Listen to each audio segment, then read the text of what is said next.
Keguguran berulang, recurrent pregnancy loss, juga dikenal sebagai abortus habitualis. Didefinisikan sebagai terjadinya keguguran 3 kali atau lebih berturut-turut sebelum usia kehamilan 20 minggu. Ini adalah kondisi yang menyusahkan bagi pasangan yang mencoba untuk hamil dan dapat disebabkan oleh berbagai hal. Penyebab keguguran kehamilan berulang, faktor genetik, kelainan kromosom. Salah satu atau kedua pasangan mungkin membawa kelainan kromosom seperti translokasi gen. Mutasi genetik, kondisi genetik tertentu dapat meningkatkan risiko keguguran. Faktor anatomi, kelainan rahim. Masalah struktural seperti rahim bersekat, mioma, atau perlengketan dalam rahim. Insufisiensi serviks, mulut rahim. Serviks mungkin lemah dan tidak mampu menahan kehamilan. Faktor endokrin. Gangguan tiroid, baik hipotiroidisme dan hipertiroidisme dapat memengaruhi kehamilan. Diabetes mellitus, diabetes yang tidak terkontrol dapat menyebabkan keguguran. Sindrom ovarium polikistik, PCOS. Terkait dengan ketidakseimbangan hormon yang dapat mempengaruhi kehamilan. Faktor kekebalan tubuh, sindrom antifosfolipid, APS. Gangguan autoimun di mana tubuh menciptakan antibodi terhadap fosfolipid yang menyebabkan pembekuan darah dan keguguran. Kondisi autoimun lainnya. Kondisi seperti lupus juga dapat meningkatkan risiko keguguran. Faktor penular, infeksi tertentu seperti chlamydia, cytomegalovirus, dan lainnya dapat menyebabkan keguguran. Faktor lingkungan dan gaya hidup, merokok, alkohol, dan penggunaan narkoba, hal-hal ini dapat berdampak negatif pada hasil kehamilan. Obesitas, berat badan berlebih dapat meningkatkan risiko keguguran.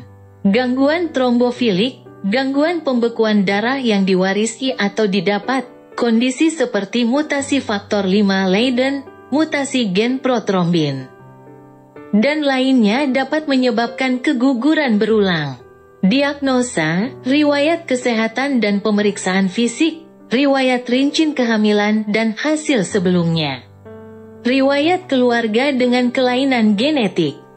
Tes laboratorium, evaluasi hormonal, tes fungsi tiroid, kadar prolaktin, dan lain-lain. Tes darah untuk kondisi autoimun, misalnya antibodi antifosfolipid.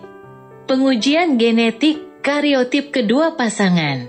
Pemeriksaan penunjang, ultrasonografi, untuk mengevaluasi rahim untuk kelainan struktural.